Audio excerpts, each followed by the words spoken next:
Self-driving cars are already on our roads and widespread use of autonomous vehicles is on the horizon. How will autonomous vehicles change our lives?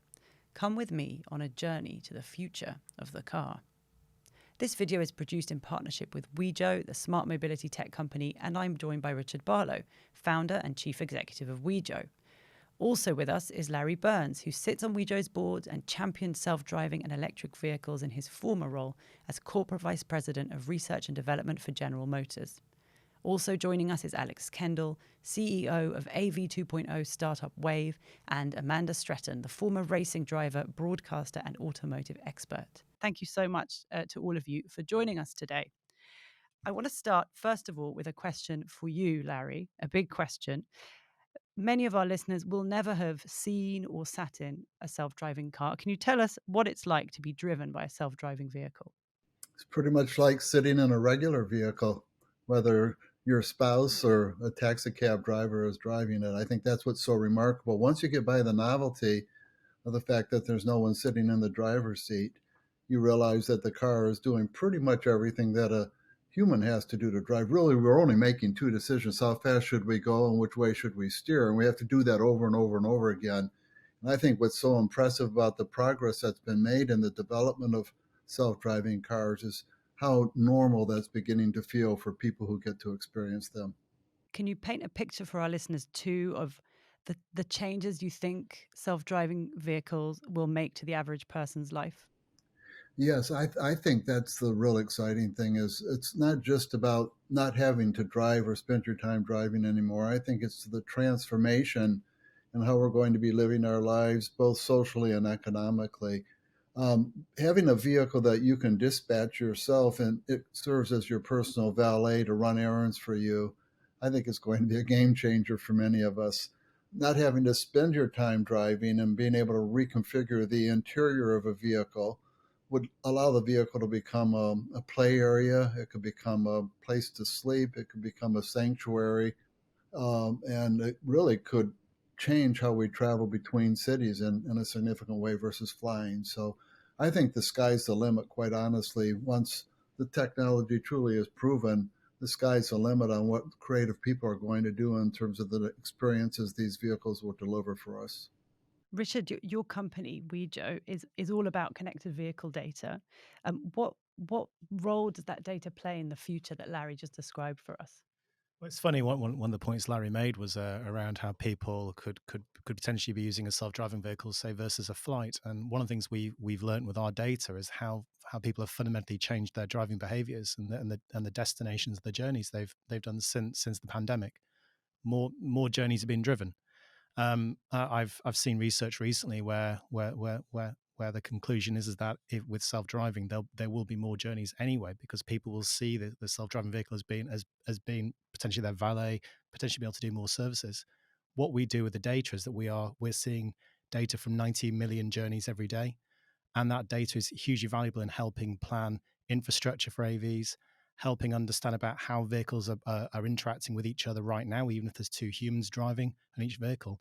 So we see the value of data away from how some OEMs are trying to build their own proprietary approach has been an integral part of mass deployment of autonomous vehicles. Thank you. And Amanda, coming to you now, you were a racing driver yourself, and last year you completed a massive 800-mile, 6-day, all-electric journey across Great Britain. You went from charging point to charging point around the country. Range anxiety is a big obstacle for EV uptake, as we know. Do you think that smart autonomous vehicles are going to sort of change all of that? Completely. And bizarrely, and it's a question I get asked very often as a driver, how can I possibly be in favour of any of this? The truth is I am. I think it's absolutely magnificent. And I think just listening to what everybody else has said about what AVs can actually offer us as a society, I think the sky is the limit. And I would always differentiate between driving on the road and racing as well. Just picking up on one other point, the interesting thing with racing is that you just want to race whatever is best. You want to drive whatever is best. I don't care. You're brand agnostic, totally agnostic to anything apart from what is the fastest. And the way I see autonomous vehicles it's just what is going to be best for our roads and best for our society moving forwards. So despite the fact that it may seem a total contradiction, I'm actually a huge fan. But I think, I mean, the journey I did recently was really interesting, because where actually what I got to do was I got to drive virtually every single brand's EV offering at that point in time, all the way from London to Glasgow. So it was a really interesting exercise in actually seeing what's currently on the market right now. But range anxiety was a huge issue. And the one thing that struck me at the time was just how illogical it was that as the driver, it was up to me to plan my journey and plan my charge stops, and actually sort of structure my own the journey that I was going to take, when in actual fact, with an AV and with the data that is so readily available, that could be so easily done for me, with my car making optimum use of chargers that are available and fast chargers that were on my route as well. Thank you. And Alex, your company Wayve is developing, as you describe it, the next generation of autonomy. Can you explain for our listeners what that means when it comes to vehicles? Of course. I think everything that's been described is the essence of autonomy, and it's all about creating intelligent machines that can coexist in our society, and the benefit is tremendous, whether it's the higher utilization, improved safety, or the sustainability outcomes that we can look for in this technology.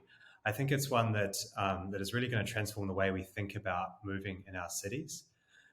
Now, in order to achieve that, I went on a ride this morning, and there was just so much complexity and bustle in London, where we're based, as we go through these roads. And to be able to have a system that can operate through these kind of busy and dynamic environments, it needs to have a level of intelligence that can understand the complexity of our roads, deal with everything from the multi-vehicle interaction to being able to navigate past vulnerable road users, to be able to go through incredibly complex intersections, change lane, and all the roundabouts that we see here in the UK, for example. So what we've set off to do at Wayve is to build a next generation approach that builds in that underlying intelligence into the system, that gives the cars the ability to make their own decisions and do so based on what they see, to build a stack that can see the world around it, drive in a way that can truly generalize. What I mean by that is an autonomous driving system that can do things that learn to do things in a way that can handle situations it's never seen before, that be able to adapt to the changing conditions of our road and go to different cities, vehicle types, and all of the different variety we see in the world. So bringing autonomy to scale is what we're looking to be able to achieve with this technology, and this is fun, and to be able to do this with a next generation approach using AI. How close does the panel think we are to autonomous vehicles, being more present on the road than driven cars? Are we 5 years, 10 years, 20 years? What do you think? Let me take one on. I learned long ago not to put time frames on this. We're running a marathon with autonomous vehicle technology, and there's a number of competitors in that race. But what's interesting about the marathon we're running, and it's never been competed before, we don't know how long the course is. We don't know how long it's going to take to complete. Every once in a while, a new mountain range will pop up that we've got to navigate our way through. I'm extremely excited about the progress all these players have made, and really, I think need to focus a whole lot on what the vehicles can do already. But there's some things that remain to be done. I mean, as Alex correctly pointed out, it's an extremely complex challenge to deal with every situation on today's roadways. That's why the kind of data that Wejo has is so important, because part of this solution in running this marathon is to be able to anticipate the road ahead. And you can do that both with historical data about the road ahead and also real-time data. So this solution is going to be a combination of sensors and AI and perception, but also very, very much using big data and analytics to properly anticipate the road ahead and understand what you can and can't do with your autonomous capability at this point in time. So I'm very encouraged. I would say there are use cases already today that are being done with autonomous vehicles. So it's not like we have it or we don't have it. I think it's going to be this progression of being ever more capable, and innovative entrepreneurs finding ways to harvest that value that comes with this increasing capability. I would agree with Larry. I think the problem that we have, certainly here in the UK, with the road network and town infrastructure that we have, is that seeing a scenario where we're going to have autonomous vehicles working in parallel with human vehicles, I think is going to be one of the biggest challenges, both legislatively and from an infrastructure point of view. And because it's all well and good with an autonomous vehicle being able to sort of program it with an intelligence and a decision-making process. Of course, the one thing we know about humans is they're never predictable and can cause all sorts of problems. But what I see is happening, certainly soon, and I think we're seeing it more and more, is our towns and cities that have got simply space issues where they don't have the facility or capability to have the volume of traffic going through them that has been steadily growing. They're becoming driverless cities, and I think it's in places like that where we're first going to start seeing sort of mass uptake of autonomous vehicles, and winning hearts and minds in the process as well, because I think trying to encourage people out of cars and into autonomous just overnight, I think, is always going to be one of the biggest challenges, not to mention the legislative issues and headaches that come with that as well. I think one of the things that's starting to be defined better now is also the utility of AV. It's not just fleet and logistics. It's now cabs, but it's also beyond. At the start we would there was discussion of children being taken to school and doing their homework. Well, there's a convergence of AI happening. I'm sure you've all seen ChatGPT this week being announced or being trialed. I've tested my child's homework on it this week. It's quite frightening how good AI is getting in terms of to be able to help with children's homework. So that's a completely new utility that's never been thought of. Actually, your self-driving vehicle could also do your child's homework and could also arrange for your utilities to be dropped into the back of the vehicle before it takes your child home. The utilities are going to massively change and going to fundamentally increase the utilization, and as utilization or demand increases, that will also speed up the sort of one of the potential outcomes of mass adoption or deployment of AVs. What do we know about public attitudes to AVs at the moment? Are people losing their sort of concern or fear around them, getting more excited about them? Well, I think certainly in applications sort of around hospitals, car parks. I mean, at Heathrow, there's the option to use an AV parking facility. I think as more and more of these options become available to people, I think they become certainly less frightened of what it actually is going to be like. And I think that's probably one of the first steps in encouraging certainly sort of mass users into being more open-minded towards AVs. Obviously, safety is the overriding criteria here. And I think the perception people have of AVs is being shaped significantly by the media. That's why your show is so important, to help get the story out there.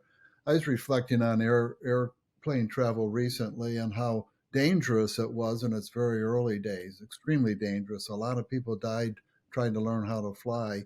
And one statistic I just reminded myself of, over the past 13 years, through 10 billion passenger journeys in the U.S. air transportation system, we've had 2 fatalities. So this system will become safe. It's a learning curve, and it was a learning curve with a disciplined approach like the National Transportation Safety Board has taken to improve air safety over time. But we have to really make sure what we do is safe. And that's going to shape the perception of a lot of the early adopters of what we have here. I agree. I think we've spoken, a lot of what we've spoken about is this future where autonomy can support a variety of use cases to create this holistic future transport, whether it's public transport, ride hail, delivery, all the first, middle, or last mile. Autonomy is going to transform all of these different use cases and allow us to create a transportation solution that can coexist with micromobility and walking and cycling and everything that comes with it. I think that's going to be create much healthier streets for us, our cities, and where we live in the future. I think the interesting question is, in what sequence do we get there? Because it's clear we're not going to get that overnight. we're going to have to see a rollout that builds that public trust, that's able to do this in a way that introduces what, to use the airline analogy that you brought up, Larry, in a similar way where these were very scary and had very low levels of public acceptance and public perception of safety in the early days to today, where safety is taken as for granted. We have achieved near zero or zero commercial aviation deaths, and so I think that's where we need to get to. I guess the interesting thing is the sequence you get there, and so I think from what we've seen, I think that we're going to see the introduction of fleet-driven autonomy first before, say, consumer ownership, because I think it's important that you're able to, like airlines have been able to drive preventative maintenance, care, and ultimately the operation of safety-critical machines. I think we need to see a similar thing from commercial fleets before this will open up to consumer ownership and for consumers to run this out of their garage. But then also, I suspect delivery applications and grocery are likely to come first before we start to see ride hail and public transport. But ultimately, we should be building this sort of more holistic future with all of these systems being able to provide transportation that improves our streets and reduces congestion and improves the safety of how we offer transport services. You've all alluded to kind of legislative and regulatory complexities. What are the key complexities at the moment, do you think, that sort of might block the development or rollout of this? One of the key ones is how safe is safe enough. I mean, a lot of people make the comparison to human level performance, and we can do things to quantify how well you and I can drive vehicles. On average, people tend to have an accident causing an injury about every 100,000 junctions they drive through, for example, in the UK, I think, or about every 200,000 miles that they drive. But we're going to see a different set of challenges with autonomous driving, and I think it's really important that we establish the right understanding of how we should be, of what is needed to be able to provide a service that is trusted and valued by society. I think absolutely this should be a system that is more safe and reduces road fatalities than the current modes of transportation. But we need to think about how to build the societal acceptance in a way that is distinct from how, as people, we operate cars today. The world has dealt with these kinds of transitions in the past. When vaccines were initially created, everybody was worried, will the vaccine make me sick? And there were companies who didn't want to produce vaccines because of the liability of a low probability event making someone who took the vaccine sick. And governments have found a way to work through that and ultimately begin to scale things that offer so much societal value. And the societal value here is to eliminate a lot of roadway deaths worldwide and get us to that point. But I also think it's going to be about providing transportation services to people who are trapped in poverty today, and they can't afford to move out of the cities or move around in the cities and get access to the jobs. So there's so many compelling societal benefits. I do want to give credit to the regulators. My experience, and I've been involved in this field since 2003, 2004, the regulators so far, and this is mostly a U.S.-centric statement, have been very open to letting us learn. This is something we're going to have to perfect on real-world roads. The easiest thing a regulator could have done was, no, you can't go out there and try this. But no, they've remained open-minded. But the data is going to be so critical, and taking this back to Wejo again, having the kind of data that Wejo is able to collect and apply, I think is going to really help us navigate this regulatory pathway in an informed way, a data-driven way. That'll be important. And that's one of the challenges that the industry's got at the moment is that there's, especially with the most manufacturers, they're all building their own proprietary approach to their own AV strategies, which is not helpful for mass adoption. Everyone's learning differently. There needs to be some way of a controlled way of competition of competitors sharing data with each other. That's one of the reasons we exist, is to enable that. There are no standards per se in industry for automotive. There need to be standards, and that's where the regulators could help. Because otherwise, there will be unnecessary deaths potentially. There will be points of safety which could have been addressed earlier on if there was a much more open approach to sharing of data. No, I was just going to pick up something Larry said about just how quick the industry is to learn. I mean, you have to remember that when the automobile first hit the roads, there was the rule that somebody had to be walking in front of it with a flag. We managed to work our way through a scenario like that, and I do believe that the industry, hopefully, as Richard pointed out, if we can actually come together and actually use the information and the learnings cumulatively, can actually come together to get past an awful lot of these legislative and regulatory issues that otherwise become too fragmented. Yeah, everybody thinks they're a much better than average driver. And certainly Amanda can speak to this better than I can, being a race car driver. But everybody thinks they're a much better than average driver. The fact is there's a wide range of variation of capabilities of human drivers. And when we get the autonomous driving systems getting perfected, we're going to take a lot of that variation out of the system. A lot of the anticipation of what somebody coming toward me might do, the variation of those possible scenarios is going to get reduced quite a bit. Imagine being the world's best driver and every vehicle being capable of driving as well as a race car driver like Amanda might be able to drive in different circumstances. And parking perfectly as well, which would be very helpful for everybody, wouldn't it? Alex, you wanted to come in on that as well? Oh yeah, hey Larry, I was just going to agree with what you observed about the regulatory scene in the US. I mean, in the UK, we've seen a similar, high appetite for learning and trialing this technology in a way that is safe. Where we've been operating on public roads since 2018, and been able to learn what it takes to get autonomy to operate in a city like London and cities across the UK. We started commercial trials this year and for grocery delivery here in London. And this is already generating so much learning, and the opportunity is enormous. I think what's been great to see from the UK government is their appetite to proactively legislate. For the last 4 years, the Law Commission has been doing a study on how to set up the right regulation and liability structures for autonomy, and to get us a level of certainty and clarity in that that can be agreed for launch. And I think that's an approach that will really improve the ability for operators to use this technology. And the opportunity is huge, right? Like, to put numbers on what we've been discussing, you see globally about 4,000 deaths a day due to road accidents, and congestion just in the UK alone, I think it costs about 2% of GDP per annum. And so these are extraordinary numbers that we're talking about. Thank you very much, everybody. I'm afraid that's all we've got time for today. So that's a great note to end on the sheer scale of this. Thank you so much, Alex, Amanda, Larry, and Richard. You've been listening to a special podcast series from the New Statesman Spotlight team in partnership with Wejo. You can find out more about Wejo on their website.